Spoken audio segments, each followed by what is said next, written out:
Please give me the light of your wisdom to dispel the darkness of my mind and to heal my mental continuum. Please nourish me with your goodness, that I in turn may nourish all beings with an unceasing banquet of delight. Through your compassionate intention, your blessings and virtuous deeds, and my strong wish to rely upon you, may all suffering quickly cease, and all happiness and joy be fulfilled, and may holy Dharma flourish forevermore.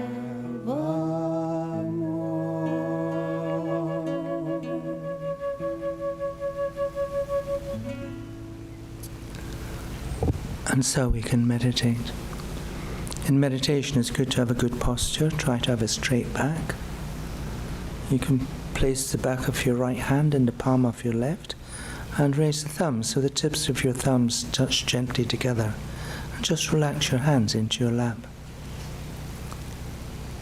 You can gently close your eyes, close your mouth, and just breathe naturally through your nose.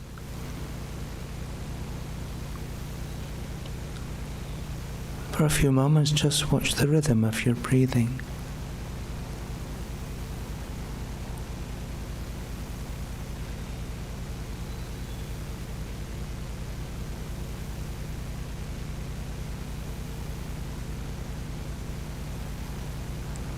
And then we can do the meditation that is called black and white breathing. So the black refers to the black smoke.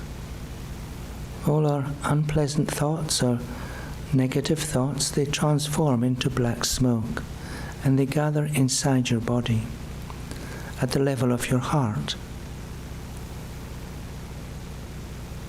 So any mental activity that destroys your experience of peace, it makes your mind unpeaceful. Imagine that transforms into black smoke, and that gathers at the level of your heart.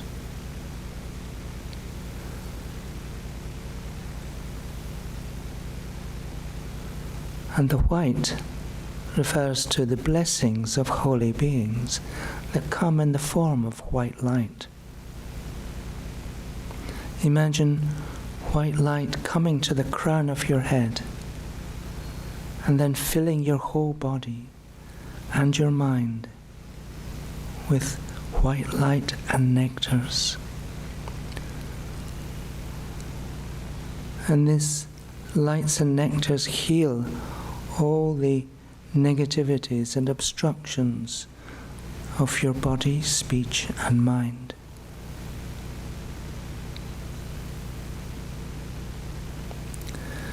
So now imagine that all your negative thoughts and feelings, all your minds of anger or irritation or difficult memories or sense of loss or disappointment or jealousy or exaggerated pride,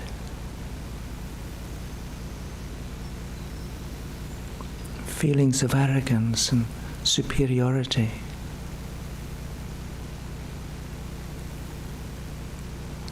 and anxiety about what may be happening or what might happen in the future.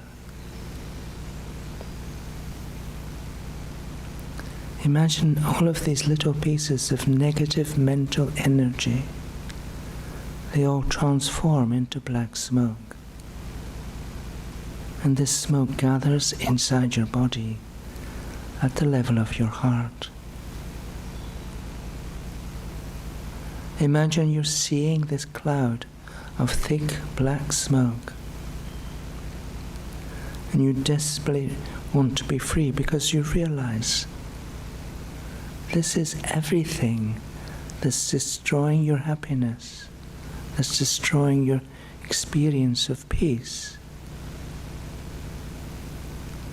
And so every time you breathe out, breathe away some of the black smoke. And just by breathing out, gradually the cloud of thick black smoke inside your body begins to diminish. As the smoke leaves your body, it vanishes completely, never to return. And so just by breathing out, eventually all of the black smoke will disappear. And everything that's destroying your experience of peace will have vanished into empty space. And then as you breathe in, imagine you're breathing in this white light that fills your body with positive energy, fills your mind with inspiring thoughts and confidence.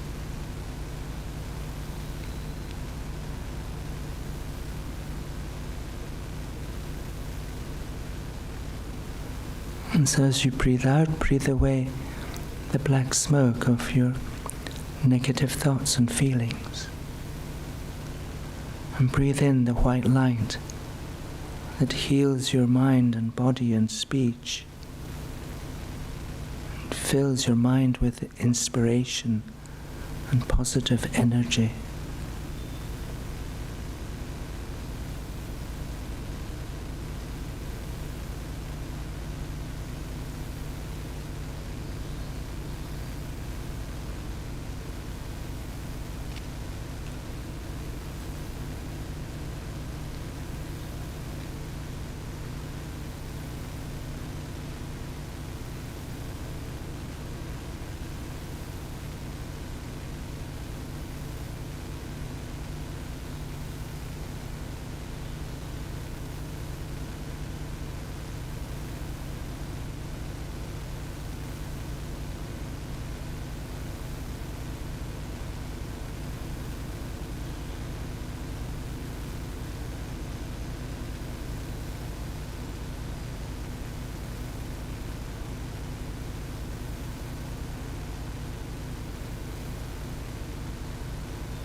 So take another 5 breaths to breathe away the last of any remaining black smoke and fill your whole body and mind with this beautiful white light.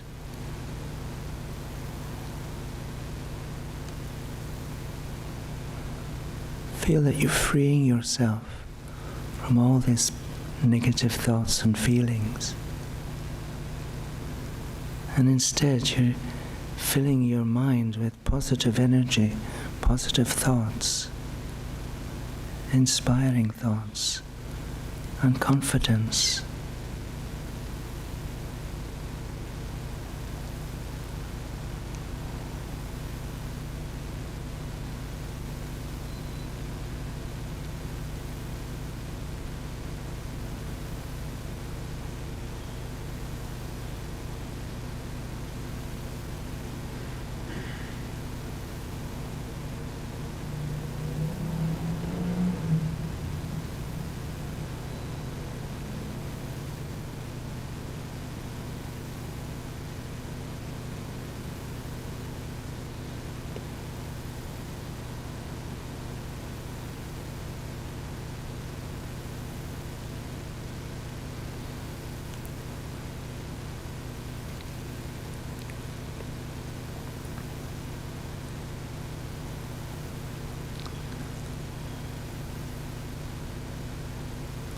So now you can feel completely free from all that negativity, as if you've purified yourself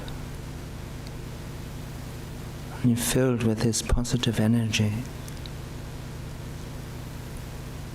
So now you can begin to relax your concentration, and then when you're ready you can arise from meditation.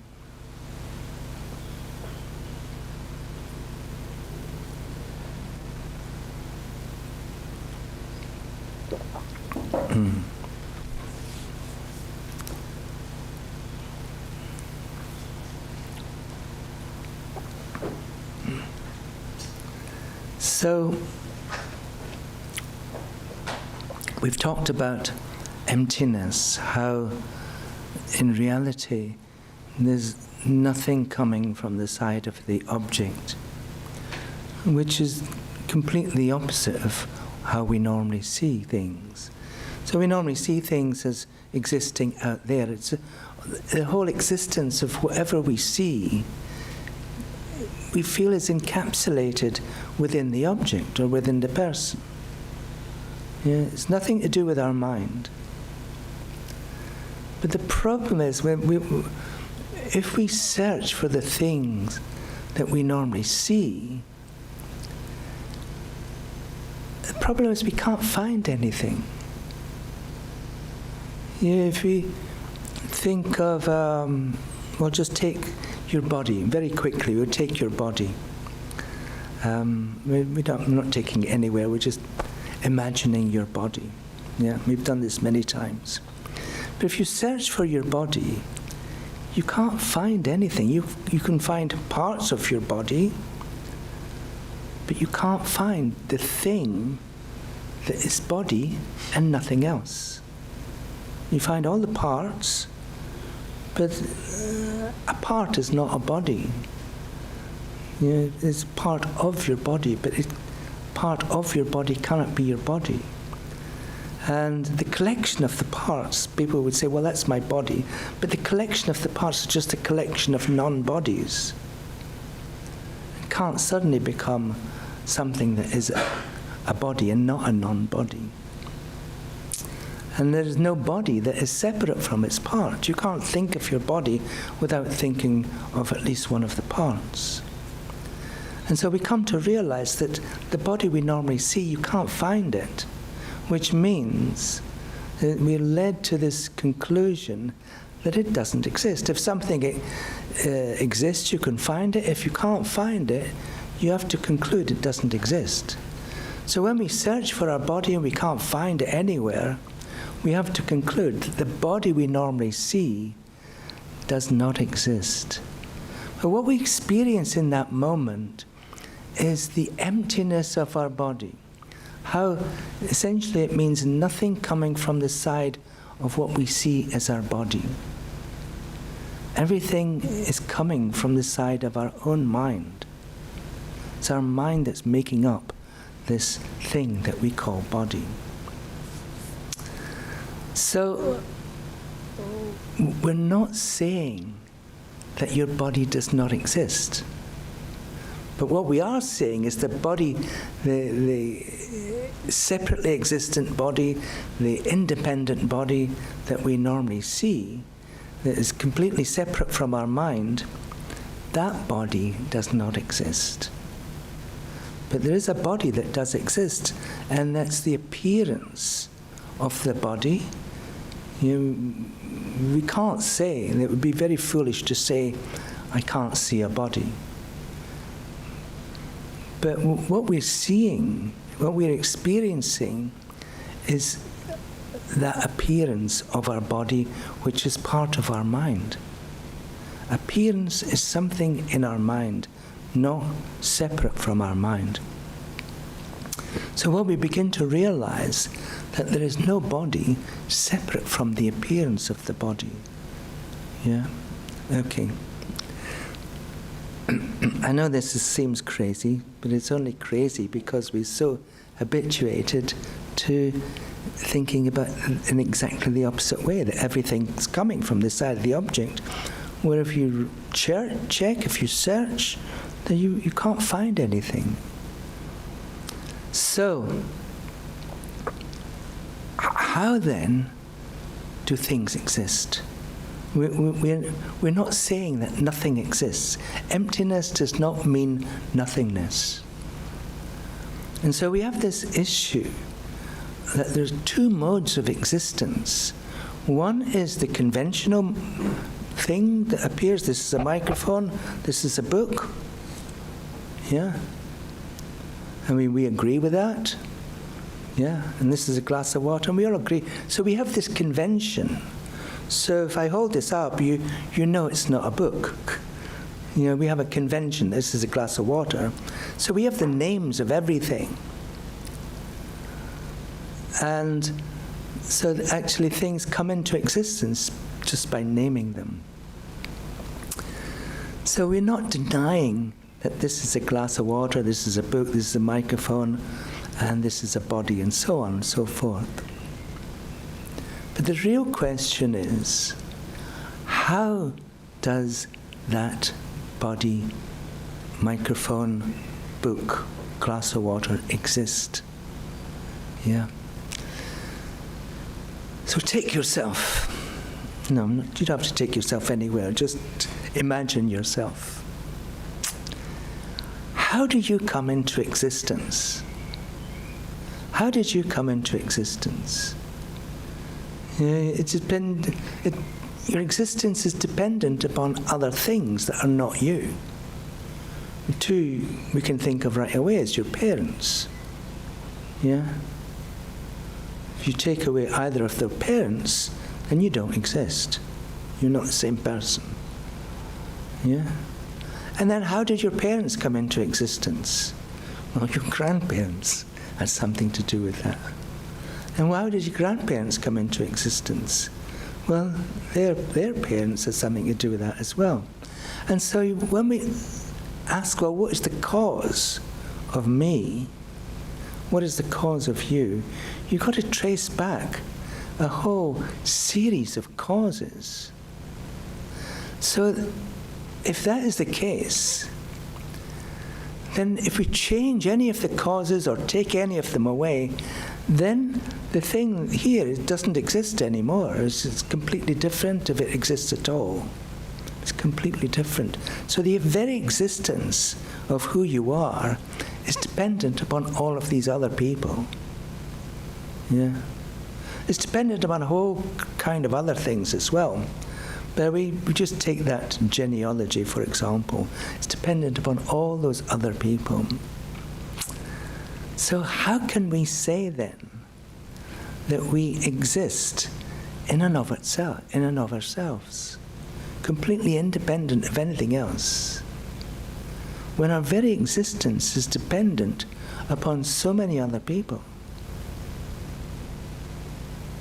So we come to the realization, well, I exist only because these other things existed. These other people existed. And then you think about the causes in this life alone, not apart from your parents. all the teachers you have who helped you to accumulate knowledge and understanding, someone who helped you to speak, helped you to learn numbers and mathematics and so on and so forth. And all the interactions you've had with countless people. If you take away any of those interactions, you're a different person. If you take away any of the teachers that you've had, you're a different person. Because your mind will be different. And so on and so forth. All the food that you've consumed up until this point is... your body exists in dependence upon that. All the medicines you've taken, all the medical advice, etc., etc., all the treatments you've had. And so who you are right now is dependent upon all of these other things. Yes? No? So what we can come to understand is that your existence, and in fact the existence of everything, is dependent upon its causes. You change the causes, the thing, you change the thing. This house, for example, is dependent upon an architect thinking about it. It's dependent upon some wealthy people hiring an architect to think about a house, and create a design, and then builders come along, assemble all the materials, put them all together. An artist comes in, paints the roof, and so on and so forth. So the very existence of this building is dependent upon other things, and these are the causes. So everything is like this. Everything exists in dependence upon its causes. Yeah. In addition to that, everything exists in dependence upon its parts. Like, take this room. It has a shape, it has walls, etc., and it has colours, and statues, and so on. And then it has people in it. The room, if you were to describe the room, you'd have to include all the people that were in it. Now, if someone goes out, that person is part of the room. But if someone leaves, do we still have the same room that remains? No. Why not? It's a different room. Because it's a different collection of parts. Yeah? Yes? Okay. So even if it's a fly in here, and the fly somehow gets out, then it's a different room. One moment it's a room with a fly in it, next moment it's a room with no fly in it. So it's two different rooms. So there's two other modes of it. One, things exist in dependence upon their causes. Things exist in dependence upon their parts. Even your body exists in dependence upon its parts. And then things exist by imputation. Yeah? Imagine when you were born, you come out your mother's womb and you're this baby thing. Yeah. And your parents see your body, you see it thrashing around, and then think, well, we'll give it a name. We'll give this object a name. So they give it, let's say the name's Fred or Mary or whatever it is. And so they give them the name. And then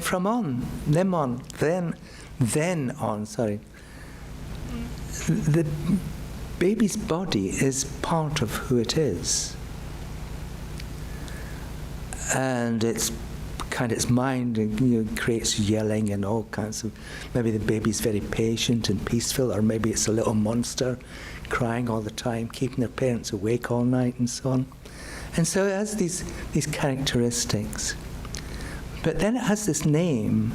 So every time anyone sees the baby's body or sees its characteristics, its mental characteristics, then they think, oh, that's Fred, or that's Mary, there's no actual Fred or Mary person there. It's just a name. All it is baby's body and baby's mind and actions of speech and so on. But what we're doing is imputing, in other words, creating with our mind a person that has the name Fred or Mary. Every time we see the baby's aggregates, we create a baby's body or mind, we create the concept, the mental construct, oh, that's Fred, or that's Mary. Yeah, Fred the peaceful one, Mary the unpeaceful one, or whatever. Yeah. And so this baby grows and grows up, and everybody sees Fred or Mary's body and their actions and the way they perform, and they create the concept again of Fred or Mary. They impute. This is a very important word. They impute the concept of Fred or the concept of Mary upon Fred or Mary's aggregates, their body or mind, yeah? And that's what we're doing all the time. We're imputing things in dependence upon the appearance of other things, yeah? So like, you know, when you think of your car, yeah? If you go outside and you see the bodywork of your car, or whatever, or if you came on a bus or what, it doesn't matter. You see the bodywork. That's all you're seeing. That's all that's really appearing to your mind. And yet you're creating the idea, the concept, oh, car. And it's not just a car, it's my car. In other words, you're imputing a self that is somehow the owner of the car. Yeah, so there's two things being created here. One is the car, and all we're seeing is the bodywork, but we create the idea of car, and you know if you have a key, and you get in the car, and you switch on the engine, then the car will function for you. Yeah? And so, again, we're just creating the idea of car. And when you check and ask yourself, well, what is the car really? Is the car the bodywork? Would you say the car is the steering wheel? Or the rubber wheels? Or the engine? Is the car the engine? Or is the car the chassis? Or is the car the transmission? What is the car really? Other than the idea, car. So, when we really think deeply and ask ourselves, what's the real car? There's car and nothing else. Again, you find nothing.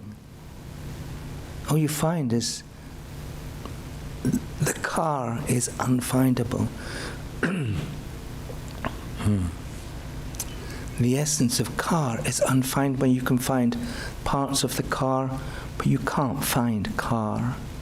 So what we realize again is the emptiness of the car, but we just imputed, we created the concept of car because we see part of the car. In the same way, we create the concept of Fred or the concept of Mary by seeing part of Fred and Mary. And again, this is going on all the time. Yeah? Okay.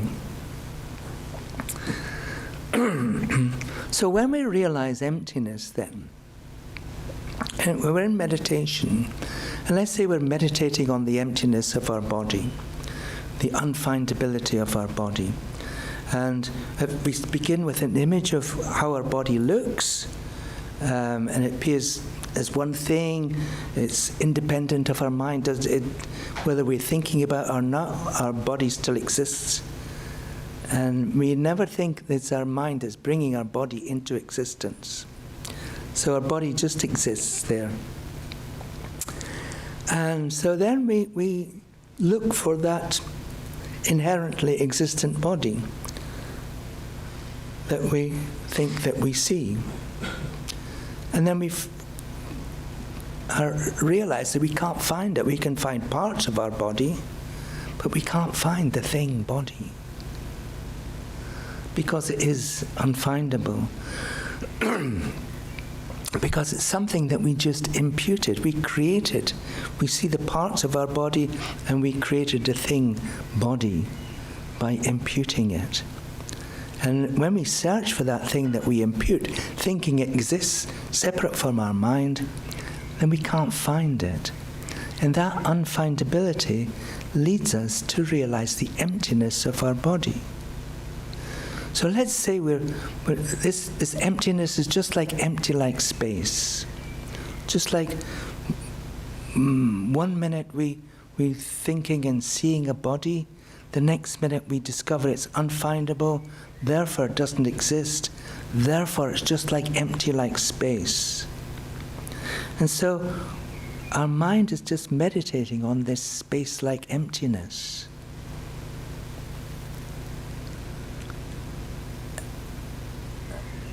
But we still have a body. As I said earlier, emptiness is not nothingness. So the last question to ask then, how then does our body really exist? And we come to the conclusion, we know it exists independent upon its causes, independent upon its parts, independence upon being imputed. And there's another way in which it exists because it's empty of inherent existence. And then the last question is, the most subtle question is, how does the body really exist then? And we come to realize that mere thought, just a thought, body. And the word mere is really important because the word mere means that and nothing else. A thought, body, and nothing else.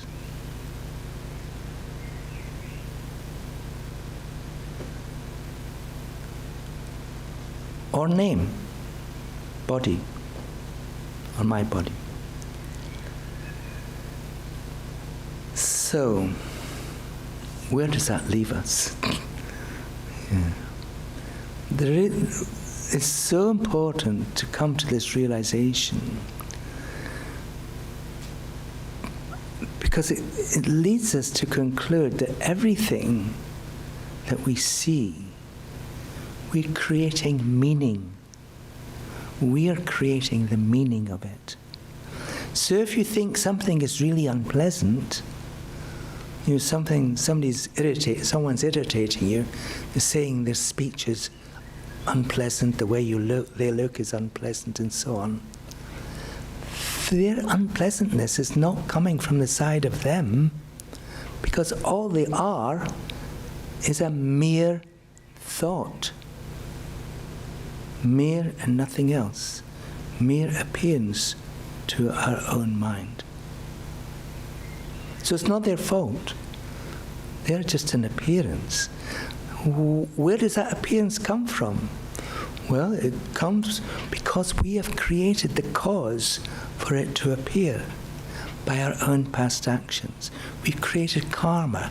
So the appearance of this unpleasant person is simply the result of our own unpleasant past actions that are now causing this unpleasant person to appear.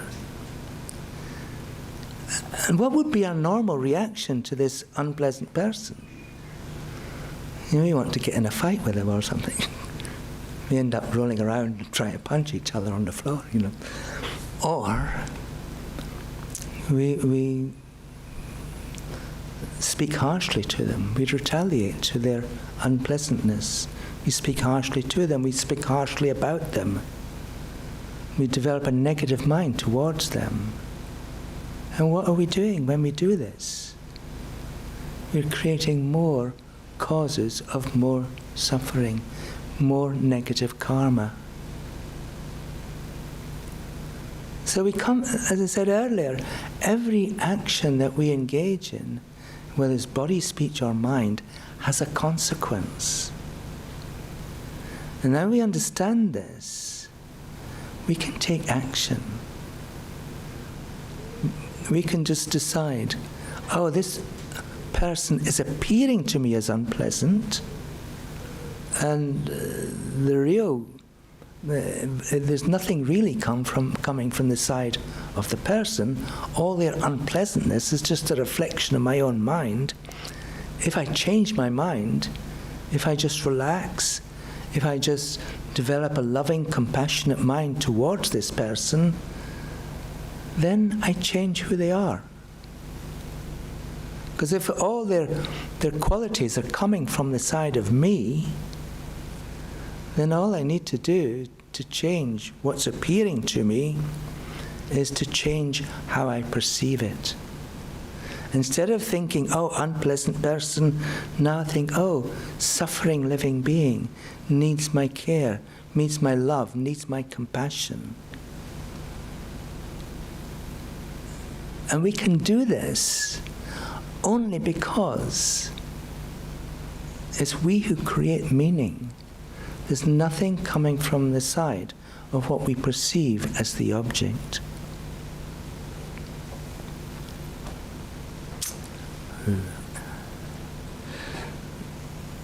Are we okay with that? I know it's really complicated and it just rots your head, but ultimately, and I'm not saying we can grasp this understanding and bring it into our daily life overnight. We've got to hear this and think about it over and over again, and it takes many, many months and years, really, before we begin to be able to think like this. That it's just everything's coming from my mind. And what I need to do, if there's something unpleasant appearing to me, it's a wake-up call. I need to become a better person. I need to become more loving, more kind, more considerate, but most importantly, more wise. This wisdom, realizing emptiness, is the ultimate thing that's going to save us. It's going to enable us to get rid of all our bad mental habits, or all our delusions, all our anger, all our jealousy, or our uncontrolled desire. Normally we think that following our desires is a good thing. Yeah?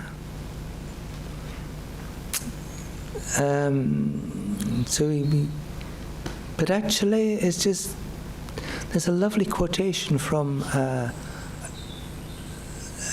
the advice from the heart of Atisha, a great scripture from the 12th century. Trying to fulfill your desires is like drinking seawater. You know, if you're really thirsty or you're out on a boat, you've no clean water, drinking water, you try and drink seawater. At first it will quench your thirst, but minutes later you become even more thirsty than you were before. So trying to quench your desires, to fulfill your desires, to find peace and contentment by trying to fulfill your desires, you just end up wanting more and more and more. It never stops. And it just, like the seawater, it drives you crazy. There's an expression in Arabic, if you want to drive someone mad, just give them what they want.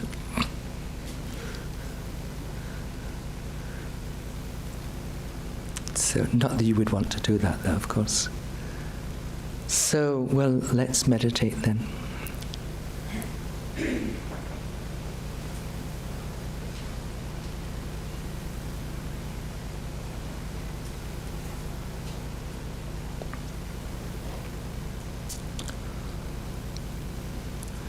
Well, again, let's meditate on ourself, how we come into existence, and how we really exist.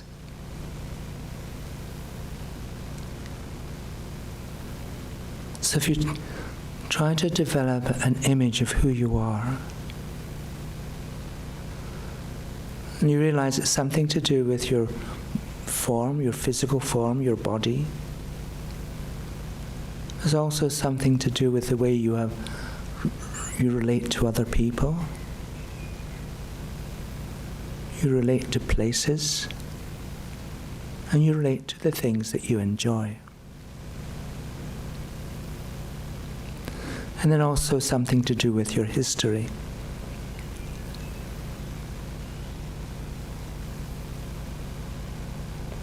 And so you come to realize that your existence in this very moment is dependent upon all of these other things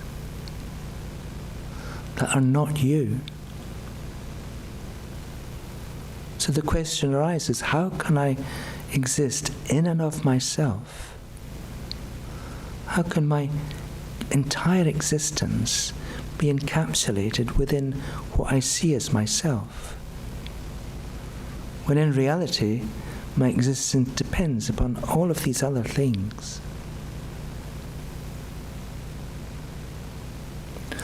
Also, my existence depends upon the parts of me, the parts of my body, and the parts of my mind. If I change any of these, then I change who I am.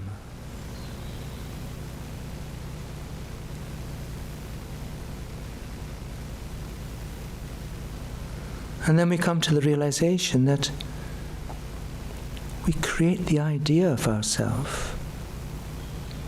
We impute ourself independence upon seeing the parts of ourself, our aggregates of body and mind.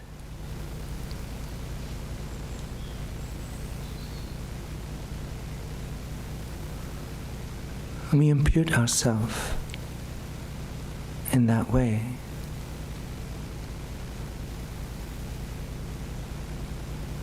And then we search. We ask ourselves, well, what's the real essence of who I am? What is the real essence of me?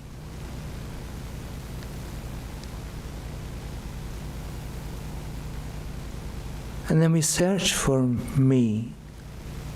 We search for ourselves within our body and within our mind, or separate from our body and mind. But all we find are other things that are not me. There's no single part of our body that is me. And the collection of these parts cannot be me either. And also we say, my body, implying that me is the owner of my body. And we do the same with our mind. My mind, I'm the owner of my mind. So we can't be either of our body or mind. So these two things, body and mind, are non-me. They're non-selves.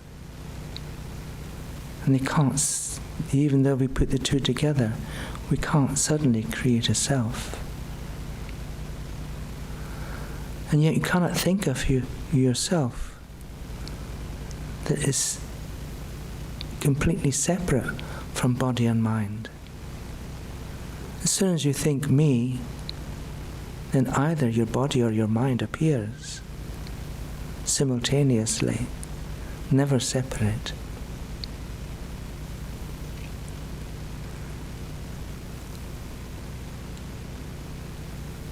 And so we search in every possible location.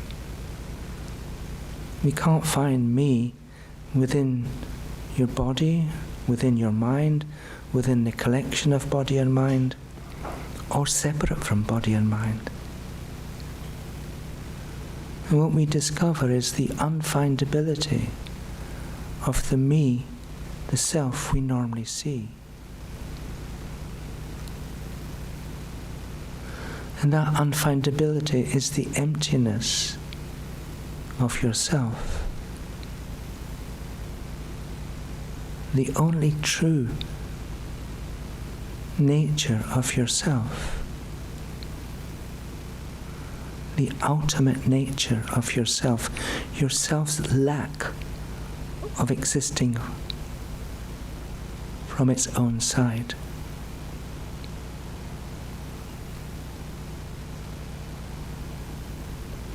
So place your mind on the emptiness of yourself.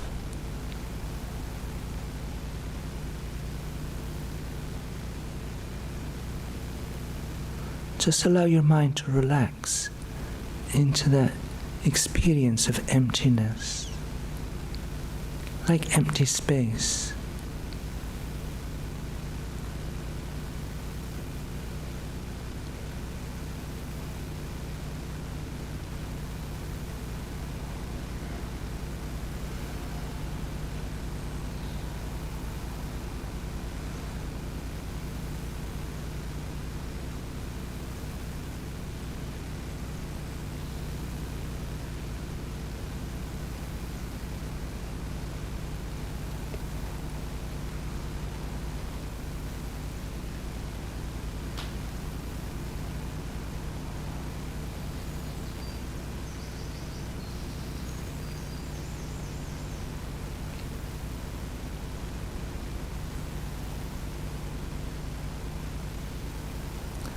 Sometimes when you realize the emptiness of yourself, it's quite a joyful feeling.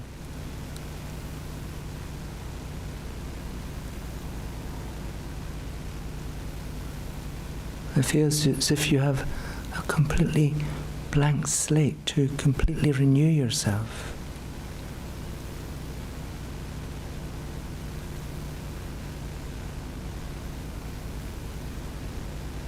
Also, it can be quite fearful, thinking, oh, you don't exist at all.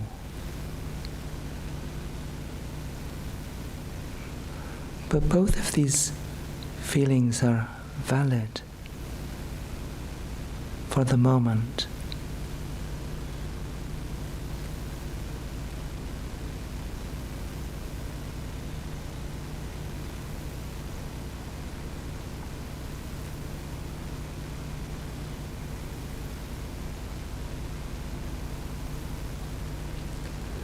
And then if you think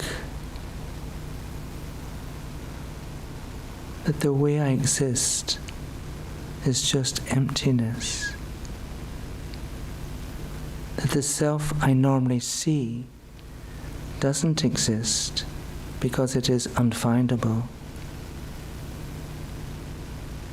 and that unfindability is an indication of the emptiness of me.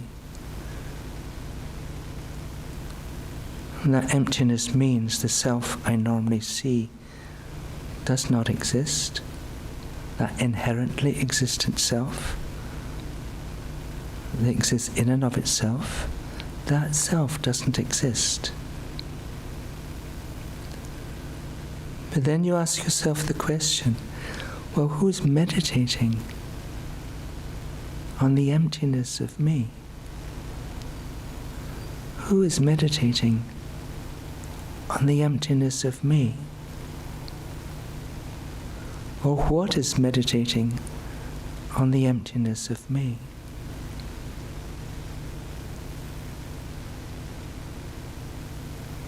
Because that me that I normally see doesn't exist. So there must be something that exists that is meditating.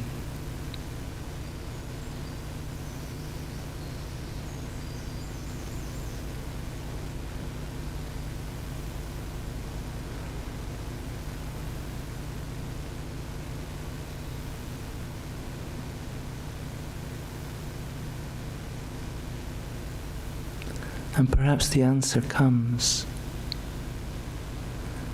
Mere thought,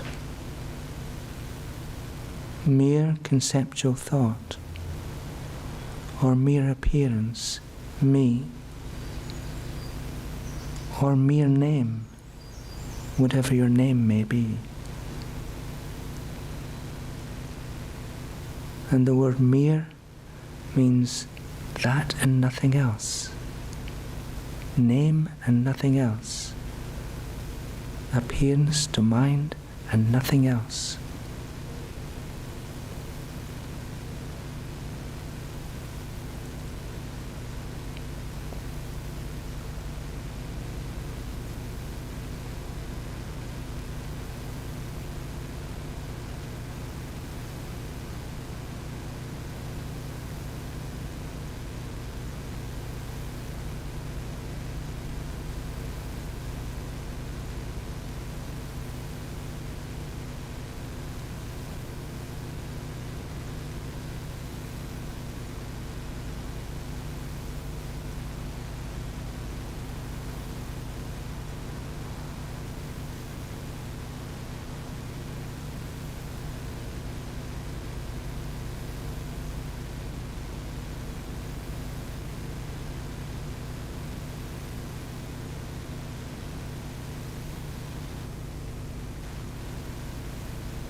So now gently you can begin to relax your concentration, and when you're ready you can arise from meditation.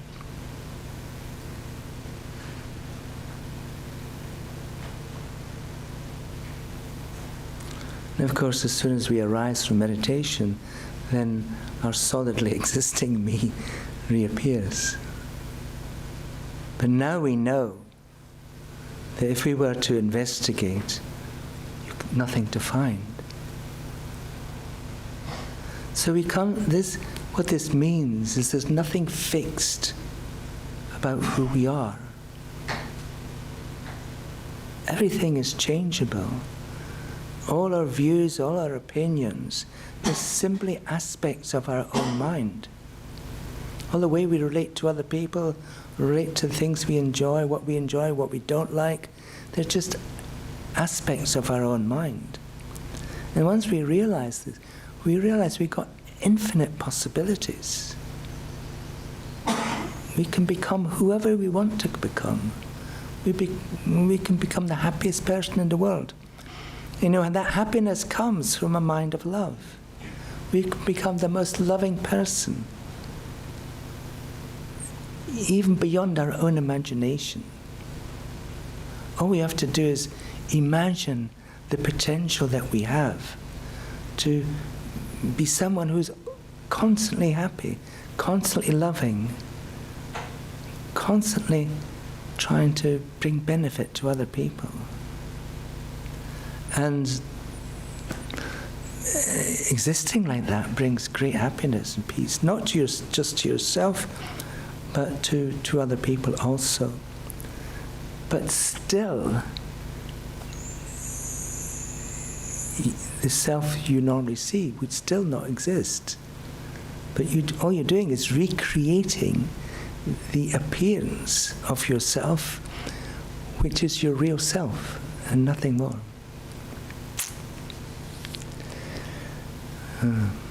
Don't tell your mum or your dad that.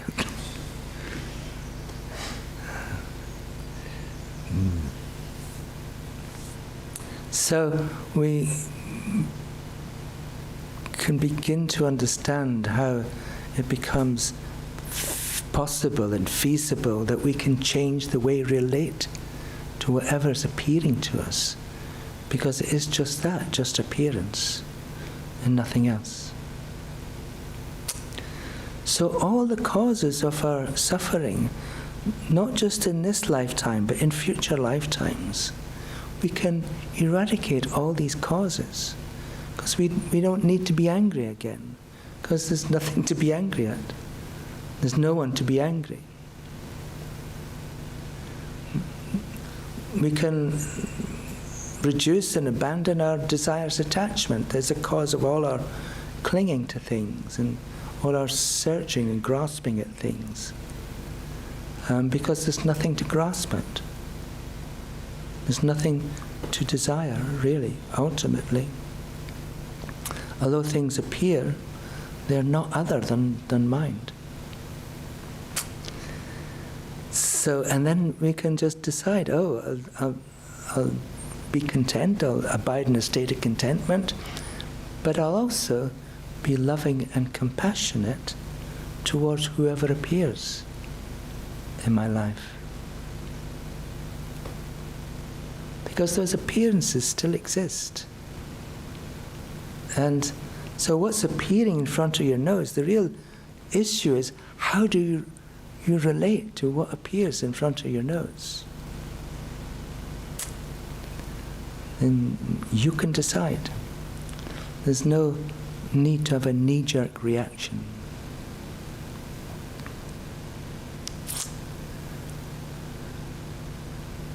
Let me see if I can just find this.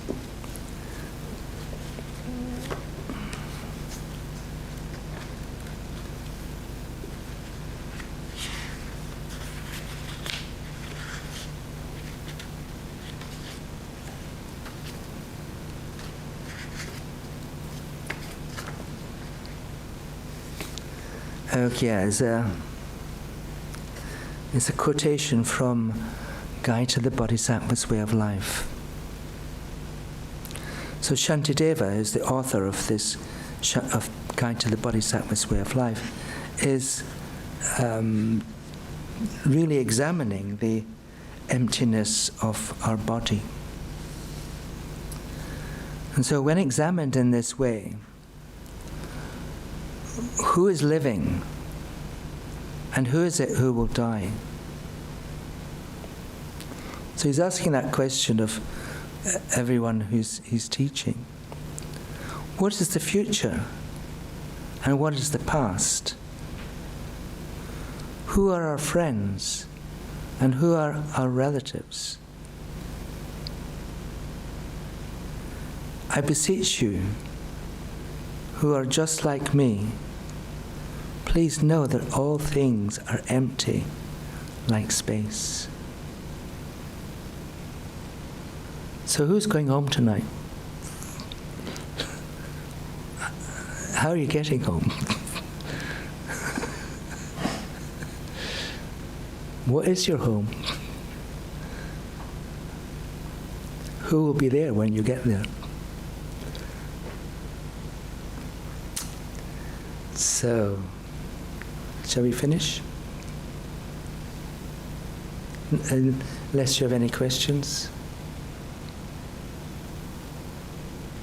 There's a wonderful, this text is called Modern Buddhism. You can have either a hard copy or a digital version for free. And there's a beautiful chapter, kind of halfway through the book. It's called Ultimate Bodhicitta. Ultimate Bodhicitta. The word bodhicitta means the mind that seeks enlightenment for the benefit of others. And ultimate bodhicitta is wisdom that's motivated or based upon this mind of bodhicitta. So it's ultimate because it's examining ultimate wisdom, ultimate existence, motivated by this mind of bodhicitta. So I would encourage you to take that as your summer reading. You won't regret it.